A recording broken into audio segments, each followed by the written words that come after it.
Bonsoir à chacun, à chacune. C'est un moment solennel, nous sommes heureux de nous retrouver autour non seulement de la parole de Dieu, mais dans la présence de Dieu. Nous voulons aussi saluer tous nos frères et sœurs qui vont visionner tout simplement ce culte dans 48 heures et nous voulons les bénir dans le nom de Jésus et qu'ils puissent se joindre à nous dans ce temps de communion fraternelle. On vient de chanter les bontés de Dieu, on vient de chanter la gloire de Dieu. Plusieurs chants nous ont parlé de la gloire de Dieu. Et vous comme moi, nous voulons l'exprimer au fond de notre cœur, mais nous sommes certainement bien loin de réaliser la valeur de la gloire de Dieu. Et puis nous venons de chanter ce chant de consécration, je te donne tout, un parfum de valeur, ce qu'il y a de meilleur. En fait, je te donne toute ma vie et je veux que tout soit bon pour toi. Et s'il y a quelque part qui pourrait être malfaisante, mauvaise par nature, Seigneur, change mon cœur. Et c'est ce qu'il est venu faire dans notre vie. Ce soir, j'aimerais partager avec vous cette simple pensée. J'aurais pu l'intituler autrement, mais je vais la dire telle, non pas comme un slogan, mais comme une parole de vie. La résurrection est un mode de vie. Alléluia. La résurrection est un mode de vie. Ce n'est pas simplement une fidélité à l'horizon lointain, mais c'est une réalité de chaque jour. Permettez que nous lisions dans 1 Corinthiens, chapitre 6, verset 14. Voici ce que nous lisons. « Et Dieu qui a ressuscité le Seigneur nous ressuscitera aussi par sa puissance. » Par sa main puissante, par son autorité, par son pouvoir, par sa capacité. Nous n'adorons pas devant un mur de lamentation un Dieu qui est mort, qui ne peut plus. Nous ne sommes pas des idolâtres, mais nous sommes devant celui qui est le Dieu vivant, l'Éternel. Et certes, il nous a envoyé quelqu'un de merveilleux qui est venu payer à notre place, qui est mort et qui est ressuscité. Car il n'y a pas de résurrection sans qu'il y ait une mort auparavant, si ce n'est que sans la mort, la résurrection n'a pas lieu d'être. Alors, en revenant à ce texte, nous pourrions nous projeter sur un avenir.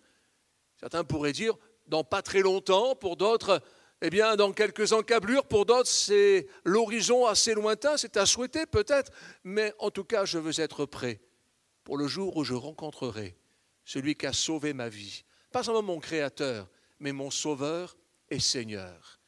Oui, c'est quelque part, non pas simplement une ligne de mire à l'horizon, mais c'est dans mon cœur une ligne de conduite, un mode de vie.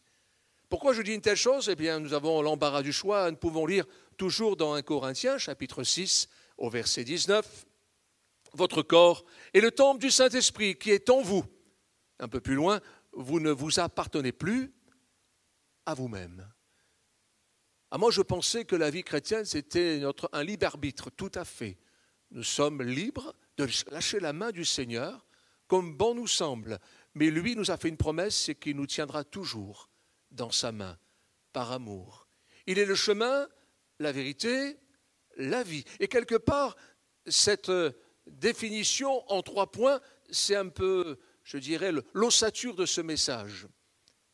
La résurrection, mode de vie, il est le chemin, la vérité et la vie. Et il fait de nous son temple. Il vient habiter en nous. Et pour beaucoup d'entre nous qui aimons la parole de Dieu et qui aimons nous retrouver, en l'occurrence dans ce lieu, nous savons fort bien que nous sommes nous-mêmes investis de sa part pour être ses ambassadeurs. Nous l'avons maintes fois médité et nous le méditerons encore, car c'est comme un bon plat. Nous aimons y revenir et l'apprécier et le goûter. Pour autant, dans ce même passage, nous pouvons lire un peu plus loin, au verset 20, « Vous avez été rachetés à un grand prix. Glorifiez donc Dieu dans votre corps et dans votre esprit qui appartiennent à Dieu. » Nous ne nous appartenons plus à nous-mêmes, mais nous appartenons à Dieu. Oui, j'ai mon libre arbitre, j'ai mon libre choix. Je suis maître de mes dires, de mes pensées, mais je veux me soumettre à lui. Car si ce n'est que par mes propres forces, je ne pourrai pas aller plus loin que ma petite volonté. Et un homme l'a résumé, c'est l'apôtre Paul, dira « Misérable que je suis, qui me délivrera de ce corps de mort ?» La vie chrétienne n'est pas une façade, n'est en aucun cas une morale, même une haute morale, mais c'est un miracle continuel dans l'existence de tout un chacun. Nous sommes venus en ce vendredi soir, ça pourrait être un dimanche matin, nous sommes venus pour louer Dieu. C'est un besoin de se retrouver, parce que Dieu nous a tellement aimés qu'il est venu en chair et en os à travers Jésus, comme le Fils de l'homme, parmi les hommes et les femmes que nous sommes. Et il a daigné créer l'Église. Et nous sommes l'Église, des hommes et des femmes, non pas virtuels, mais des hommes et des femmes physiquement réunis, de manière fraternelle, dans la communion fraternelle. Et nous invitons tous nos frères et sœurs qui ne peuvent venir encore pour diverses raisons à nous rejoindre le plus tôt possible. Nous prions pour cela, pour que nous puissions vivre cette communion fraternelle. Là où 2 ou 3 sont assemblés en son nom, il est au milieu d'eux. Mais c'est une promesse.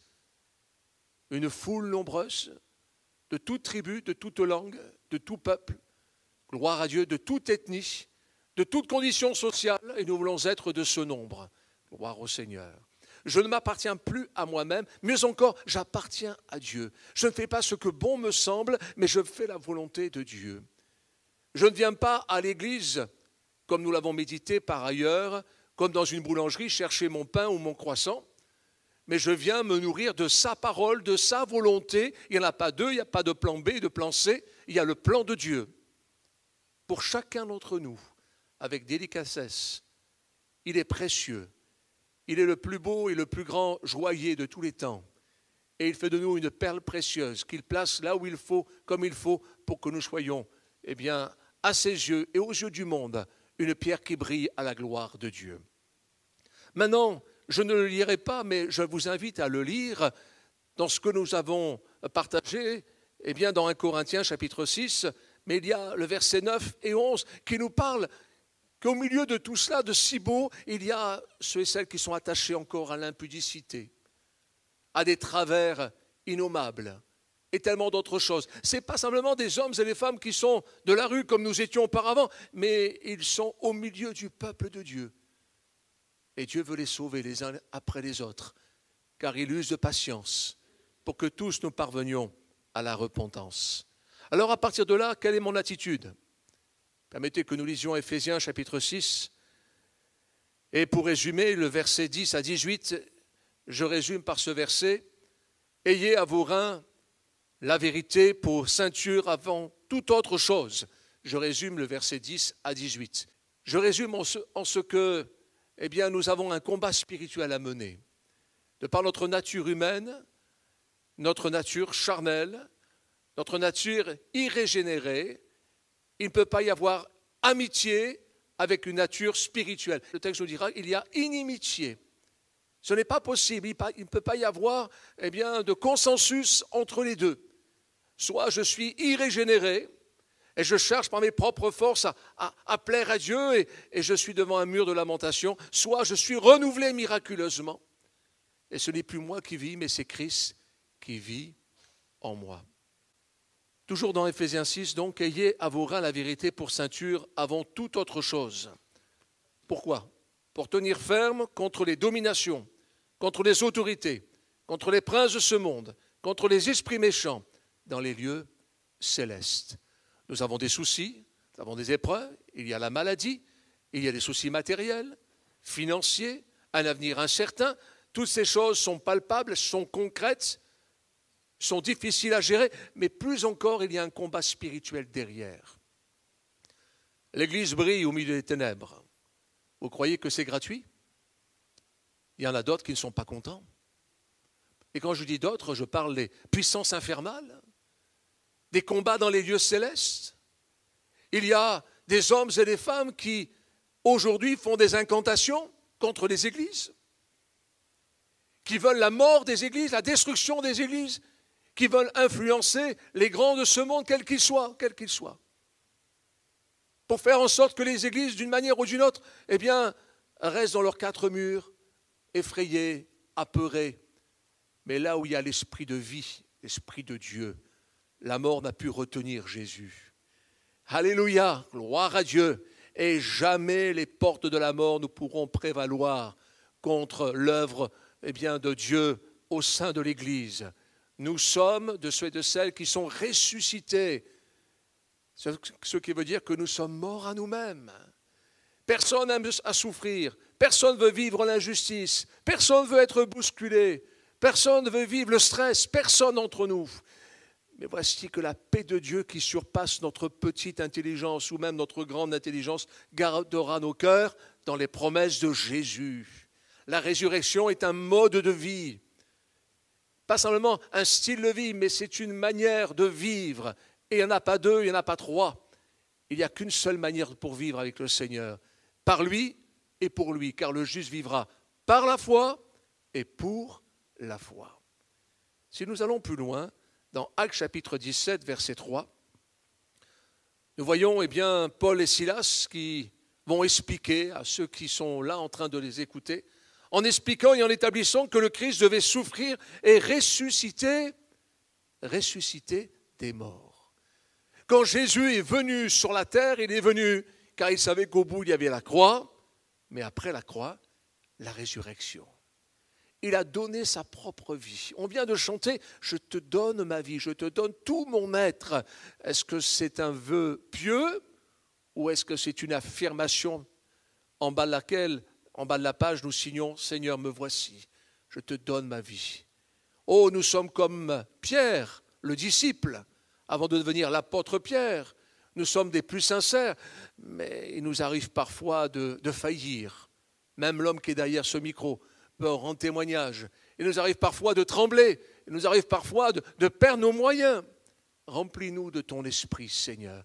Cet esprit qui t'a ressuscité, remplis-nous de ta puissance, remplis-nous de ta grâce afin que nous puissions vivre cela. Quoi donc? La mort et la résurrection. Car il n'y a pas de résurrection sans mort. Mort à nous-mêmes, à notre vieille nature, à nos aspirations, mort devant les combats qui parfois même peuvent être en nous. Non pas que nous soyons liés à un chrétien et né de nouveau, marchant en nouveauté de vie et libre en Jésus-Christ. Mais il y a des combats, des pressions, des oppressions, des moments où on se sent écrasé, où on sent l'obscurité autour de nous. Mais Christ est vainqueur et au nom de Jésus, nous pouvons chasser celui qui nous oppresse. Soumettez-vous à Dieu, résistez au diable et il fuira loin de vous. Non pas que nous soyons supérieurs au diable, c'est le Seigneur, lui, par Jésus-Christ, qui a vaincu l'œuvre du diable. Oui, Jésus-Christ est né pour souffrir. Jésus-Christ est né pour ressusciter. Et nous sommes de ceux et de celles qui prenons ce chemin, car ce chemin est la vérité et la vie pour notre existence. Vivre la résurrection, c'est pas vivre, tout est beau, tout est formidable, c'est merveilleux. Ça, c'est un pseudo-évangile qui ne mène nulle part, si ce n'est qu'il ne fait que des gens déçus, des gens défaits, désappointés. L'évangile, le plein évangile, c'est Christ qui nous dit « Je serai avec vous tous les jours, quel que soit ce jour ». Comme il est écrit aussi « Je vous délivrerai toujours ». Alléluia, tu nous délivreras, mais au fait de quoi? Ça, ce n'est pas ton problème. Mais je te délivrerai toujours, je serai avec toi tous les jours, même si parfois tu seras au fond du creuset, dans l'épreuve, dans l'injustice. Peut-être même que ce sera les conséquences de tes inconséquences, mais je fais grâce encore pour te sortir. Il n'est pas là pour nous écraser, il n'éteint pas le lumignon qui fume. Nous lisons dans Luc chapitre 24, versets 25 à 26. « Ô homme sans intelligence, et dont le cœur est lent à croire tout ce qu'ont dit les prophètes, ne fallait-il pas que le Christ souffrit ces choses et qu'il entrât dans sa gloire ?» Et il leur expliqua ainsi de suite. Jésus a expliqué à ces deux hommes sur le chemin d'Emmaüs. Ils marchaient tranquillement. Ils étaient là, et ils étaient inquiets. Ils se posaient tellement de questions. Tant de questions encore. Quand on prend les réseaux sociaux et qu'on regarde un petit peu les pages Facebook de certains, je ne parle pas de nous, je l'espère, mais on voit certaines personnes qui se posent des questions existentielles. Est-ce que Dieu est bon? Est-ce qu'il est prêt à me pardonner? Et ainsi de suite. Que de questions. Ces hommes se posaient des questions sans avoir compris que tout était écrit, que les promesses ont été accomplies.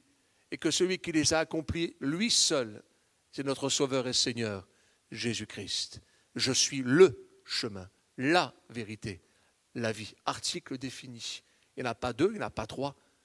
Le chemin, la vérité, la vie. Nous sommes dans ce mode de vie de résurrection. Et j'aime à le dire avec sourire, c'est souvent une expression que j'emploie, nous sommes condamnés à la résurrection. Alléluia. Et pour vivre la résurrection, nous sommes condamnés à mort. Pour Christ et par Christ, nous vivons la vie et la vie éternelle. Jésus est ressuscité. Jésus nous prépare une place. Jésus revient. Nous voulons vivre ce rendez-vous. Nous ne voulons pas être de ceux et de celles qui disent « Ah Seigneur, mais ne vois-tu pas ?» Je ne vous ai jamais connu. Nous voulons être prêts pour son rendez-vous. Même si nous sommes heureux de pouvoir nous projeter pour l'avenir, travailler pour avoir quelque chose et en profiter, investir dans la vie de tous les jours, c'est tout à fait normal et légitime. Mais nous savons que ces choses-là, nous les laisserons un jour. Et je veux faire le bon choix et être à la place où Dieu me veut. Gloire à Dieu. J'aimerais lire avec vous dans 1 Corinthiens, toujours. Nous avons commencé par chapitre 6. Eh bien, nous allons finir par ce chapitre 6, versets 19 et 20. Nous avons déjà lu ceci. Ne savez-vous pas que votre corps est le temple du Saint-Esprit qui est en vous, que vous avez reçu de Dieu et que vous ne vous appartenez point à vous-même, car vous avez été rachetés à un grand prix. Glorifiez donc Dieu dans votre corps et dans votre esprit qui appartiennent à Dieu. Pour clore ce message, le mot est simple. Glorifiez donc Dieu dans votre corps et dans votre esprit. La vie chrétienne n'est pas qu'intellectuelle. Un vieux pasteur disait, on est spirituel jusqu'au bout des ongles, dans mes choix les plus personnels, privés, dans ma façon d'être, dans ce qui sort de ma bouche, dans mes choix, dans mes attitudes, dans mes opinions, dans mes prises de position. Je veux vivre cette résurrection. Ce n'est plus moi qui vis, mais c'est Christ qui vit en moi. Ce dont j'ai besoin ce soir, ce n'est pas d'une morale, mais c'est l'intervention du Seigneur. J'invite les amis à s'approcher. Nous allons prier le Seigneur. Nous allons avoir un temps dans la prière et dans l'intercession. Prendre la victoire dans le nom de Jésus. Et dire, Seigneur, nous sommes venus pour te louer. Et tu veux des adorateurs en esprit et en vérité. Et nous voulons repartir avec cette vérité en nous. Seigneur, cela fait quelques semaines, quelques mois, quelques années, quelques décennies, un demi-siècle que je te connais. Mais je veux être comme à un nouveau départ ce soir. Je veux vivre le sceau royal de Dieu. Je veux être marqué dans mon corps, dans mon âme, dans mon esprit, dans mon foyer, dans ma maison, dans mes choix, dans mes décisions. Je veux vivre ce mode de vie de résurrection. Et il n'y a pas de résurrection sans mort à nous-mêmes. Comme il n'y a pas de bonne nouvelle sans repentance avant. Prêcher la bonne nouvelle sans qu'il y ait la repentance avant, c'est un faux évangile. C'est un plâtre sur une jambe de bois. Il faut se repentir, passer par la petite porte et dire, Seigneur, non pas ma volonté, mais ta volonté. Le reste, c'est lui qui le fait. C'est lui qui écrit l'histoire. C'est lui qui marque notre vie par son sceau royal. Seigneur, merci. Merci pour ta parole, elle est toute simple. Ce soir, ce dont nous avons besoin, c'est le miracle de Dieu dans notre existence, dans notre être d'homme, de femme, de père, de mère. Nous avons besoin d'être marqués par ton sceau, marqués de toi. Tu vois les blessures, tu vois des plaies ouvertes, tu vois des souffrances, tu vois des balayures laissées de côté. Et nous poursuivons comme si de rien n'était. Non, Seigneur, nous voulons vivre ta résurrection. Nous voulons vivre en nouveauté de vie. Nous voulons, Seigneur, apprendre à mourir à nous-mêmes. Non pas en nous flagellant, non pas en nous mutilant, non pas en nous accusant, en nous jugeant, en nous accablant, mais en croyant que c'est toi qui nous accèdes dans ta présence. Tu es là pour nous porter. Tu es là pour changer nos vies, pour faire de nous une nouvelle création, pour que nous respirions non plus la mort, mais la vie et la vie éternelle, pour que nous soyons de ceux et de celles à travers lesquels tu vas te révéler à ce monde, à nos proches, à notre environnement, dans le nom de Jésus. À toi la gloire, à toi nos vies. Amen.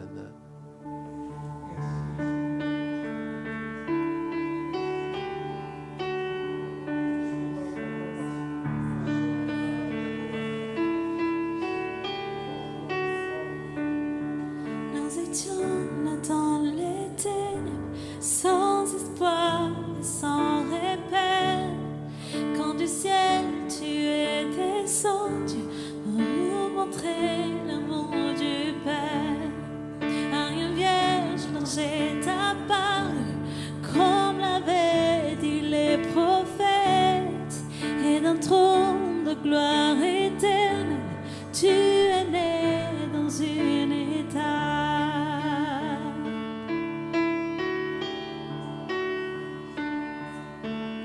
Louange au Père, gloire au Fils, béni soit le Saint-Esprit,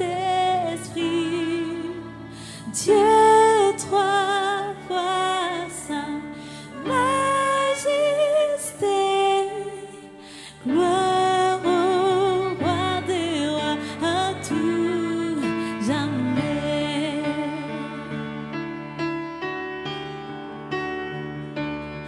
Pour nous révéler ton royaume et réconcilier les perdus, pour acheter la création, tu n'as pas méprisé la croix. En vue de la joie devant toi, tu endures la souffrance pour nous procurer le salut. Jésus, tu es mort. Et chantez tous ensemble. Louange au Père, gloire au Fils, béni soit le Saint-Esprit, Dieu trois fois saint, majesté, gloire au roi des rois à tout jamais.